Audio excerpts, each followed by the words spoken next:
In today's video, I'm going to be taking a look at two of the Yamamoto paper tasting packs. I have the Friendly Onionskin and the Paper Tasting Planner Paper Volume 2. I'm going to do some writing comparisons on the three different papers in each of the packs. So let's get started. Okay, so as I mentioned in the introduction, I have two of these paper tasting packs to go through today. I think there's 7 or 8 of these, but I'm going to break them up and do 2 per video just to make it a little bit easier to digest and do a better comparison. And then I'll probably make a compilation video at the end showing all the different paper tasting packs that I've done, just so we have a great side-by-side reference material. So to get started, I'm just going to kind of go through and give a brief description of what these are. The 3 papers in this pack, which is the planner paper, is thin paper Kokuyo paper, View Corona paper, and Sanzen Tomoe River S. So they release, or this comes in a B7 sheet, an A6, and then a B6 in the various papers. And it has a little guide here, and let me kind of hold that up, and this side camera might show it a little bit better, of showing, a little face scale of whether or not it's fountain pen friendly in their initial testing. So it'll be interesting to see if, I agree with that by the time I'm done with these. But this gives a brief history of the paper, what it was developed for, which factories it's made in, and things like that. And then in the other pack, which is the Onionskin volume, we've got typewriter paper, champion copy, and smooth Onionskin. So I've done some of these papers in this pack in the larger A5 video that I did, or also in the Gentleman Stationer paper sample that he released for the Pelican Hub last year. But having these in the different side-by-side comparison, I still thought was valid. So I'm still going to do the same kind of testing now that I have a better, more standardized way to test with certain pens, inks, and other writing implements. So I still thought it was valid to continue doing that for all of these different papers. So let me get these opened up and get all the testing pens out, and I'll be right back. Okay, so just a reminder of what all pens and inks are used in the testing.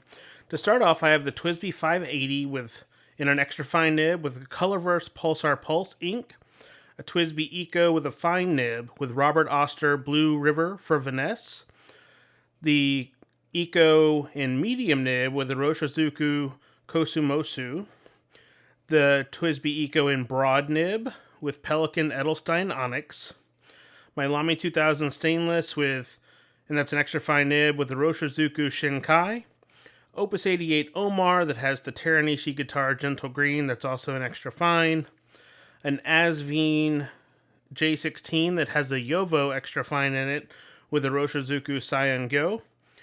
I used my Uni 4-in-1, the blue, black, green, and red ballpoints, my Oto 0.5mm rollerball, the CW wooden pencil, the Kurotogu mechanical and a 0.5mm lead, and then a basic Sharpie. And then I swatch using the Teranishi Guitar Gentle Green so we can see once again if it does its color shift that it's known to do when drying, and see if any of these papers prevent that. So let's get into the descriptions of the papers themselves.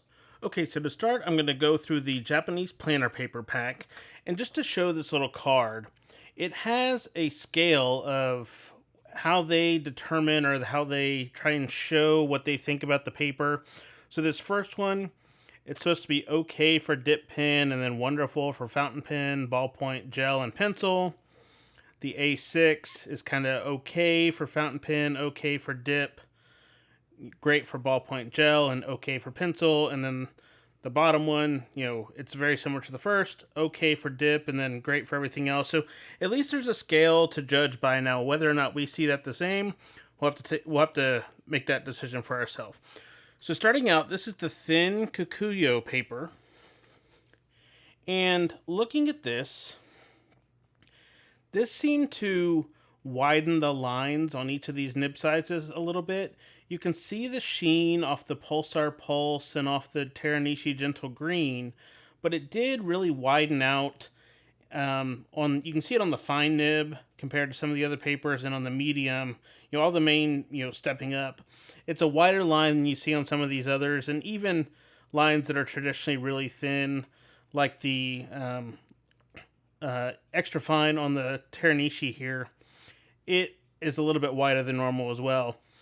The ballpoints performed great, and then the rollerball and the pencils also wrote great, the Sharpie, and then this did let the color change on the paper. And as you can see, I did note which paper it was down here so I would know which one. Now, as for the back, this paper could easily be used with fountain pens for dual side. Now, the ballpoint, you see when I did these writing samples, it was just the paper with a piece of blotting paper over it on this leather desk mat.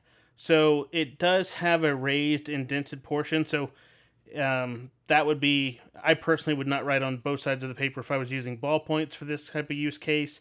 But it might also be different if I was writing in a notebook versus directly on the leather writing pad. But you can see the Sharpie was really not usable for both sides, and the rollerball showed through enough to where it wouldn't be very usable for both sides. And then in terms of the ink swatch, if you were talking about swatching on this, there's quite a lot of bleed through just in color pass. So if you were able to stagger your ink samples from front to back of the page, I think it would be okay, but I probably would not use this thin Kokuyo as my testing paper, but that's going to be a preference for each person. So moving on to the View Corona, and just to kind of hold these side by side where I was talking about it thins the lines down. Let me get these. Actually, let me try with this camera here, because then I can zoom in a little bit better. You see that on this A6 size, that top line, it's thinner. All of the lines are thinner, so this thin Kokuyo did add about a nib size per each writing sample. But in looking up close on this side camera here, once again, you can see the sheen and like the Pulsar Pulse. The other inks performed like they'd be like expected for me. You can see some of the sheen on the Gentle Green. The ballpoints showed well. You know, everything wrote really well in here. Even the pencils wrote well. It did let the ink change color. And then on the back, in terms of usability, aside, you know, the same thing, and that's kind of on all of these papers, with the ballpoint kind of pushing through, writing directly on a desk mat.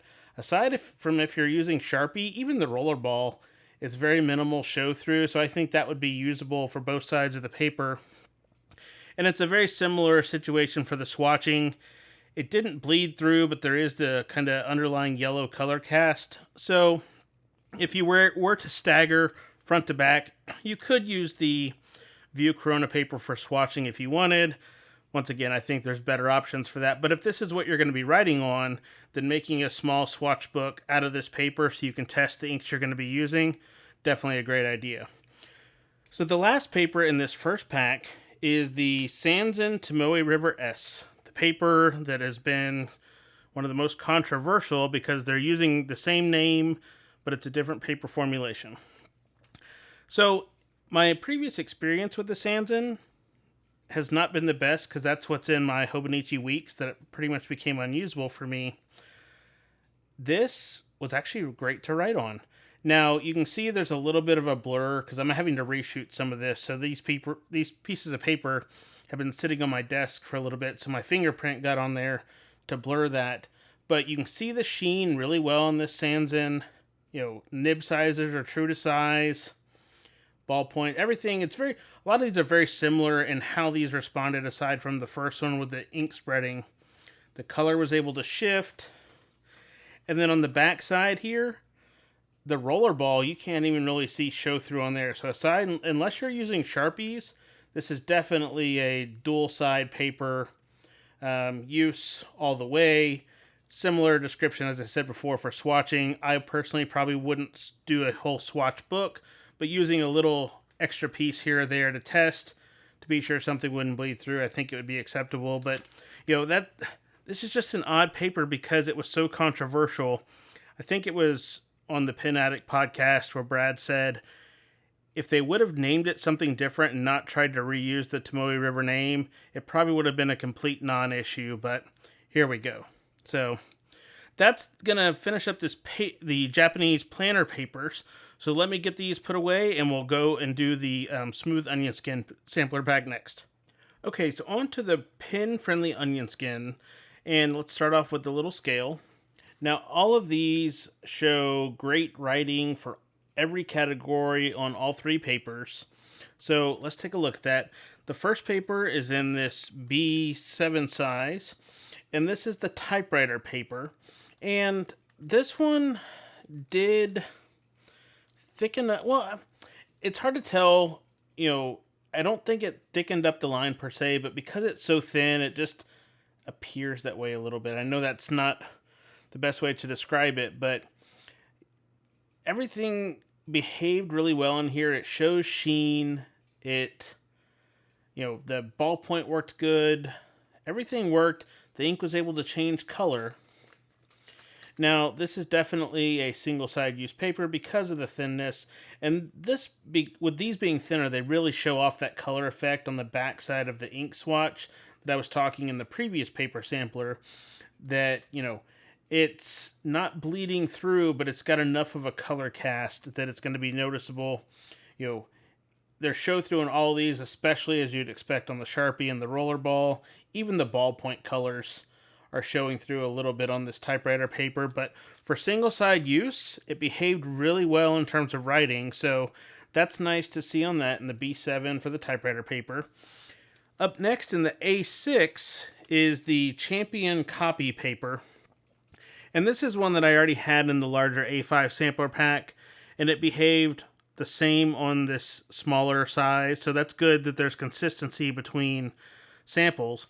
But overall, this was a great paper.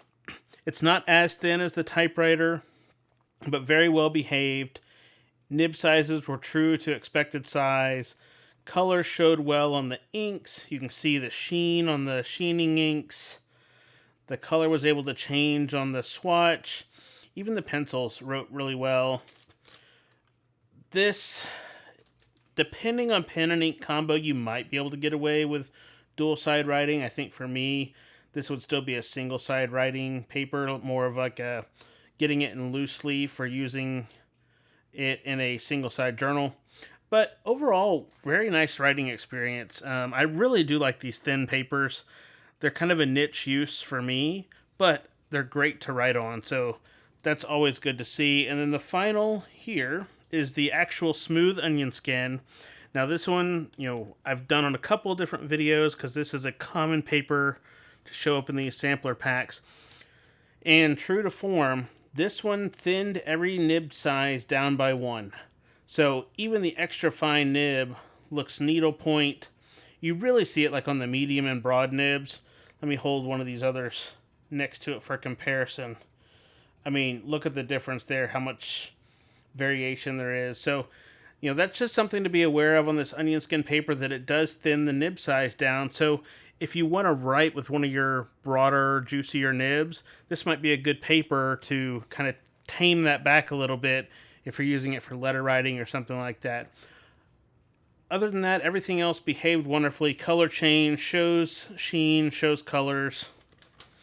The back, a similar story. And this, I would consider dual-side writing. Even with the darker ink like the Onyx, it's not showing through so much that you wouldn't be able to use this for writing on both sides for a letter or something like that. Now, for swatching, it's still going to have that kind of color cast. So that's just something to be aware of. But, once again, I don't think there's probably many Onionskin papers in use for like a dedicated swatch book. It'd probably be more of like a single front side of the sheet that you'd have multiple sheets for comparison. But I really like this thin paper. The more I get into this paper sampling and trial, I really like the thin one. So let me get all 6 of these up side by side, and we'll take a look at both packs next to each other and kind of do an overall comparison.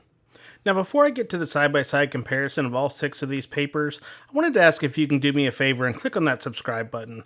I'm trying to get to 800 subscribers by August, and that would really help the channel out if you wouldn't mind doing that. And I also want to mention, I purchased these paper packs from the Gentleman Stationer, and I do have a discount code that Joe from Gentleman Stationer has offered to viewers of the channel.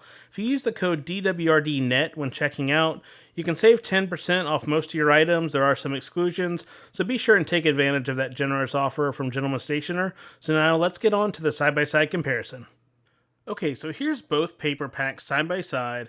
I have the planner paper on the top row and then the friendly Onionskin on the bottom. The first thing that jumps out is the camera shows it even well enough that the thicker papers on the top, they look more true white color because the thinner obviously is going to show through to the matte. So depending on what you're going to be using the papers for, that might be a consideration. It's always good to know how something's going to appear, especially if you're using this for some sort of formal writing, like an invitation or something like that. Just always good to keep that in mind. In terms of writing, let me just hold up the similar sizes together. So you can see with these two, this is the typewriter paper on the right and the thin Kokuyo on the left. Very similar writing between the two. They have a similar spread, similar color showing. The only difference is really the thickness of the paper when it comes to the writing. The swatches even show very similar. So, there's not going to be huge differences in a lot of these papers, but just enough, to be recognized. So let me do the A6s, and I'll hold the thin paper on the right, this is Champion Copy, and this one's the View Corona. So once again, very similar writing samples. I think on the Champion Copy, if you look at the fourth line down, the Pelican Edelstein Onyx, it is thicker on this thinner paper. The rest of them look pretty even across side to side. And I think in terms of the color, while it did get to change, there's a little bit more of the blue hues on the View Corona paper versus the Champion Copy. But yeah, the Champion Copy swatch is a little bit more muted. And let me try and hold that up to this one. You can see that kind of muted color versus a little bit more teal on the View Corona paper. So little differences when it comes to the swatching. And then for the final, the Smooth Onionskin versus the Sanzen Tomoe River S. And these are the two most realistic papers that you're probably going to be finding in journals or using. Both great performers.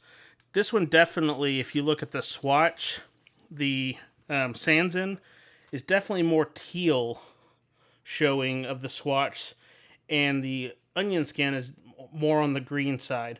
So this was able to change a little bit, but it didn't really do the full change that you see on some of these others. So something to keep in mind there. But aside from the Onionskin sizing all the nibs down by a size, very similar writing experiences.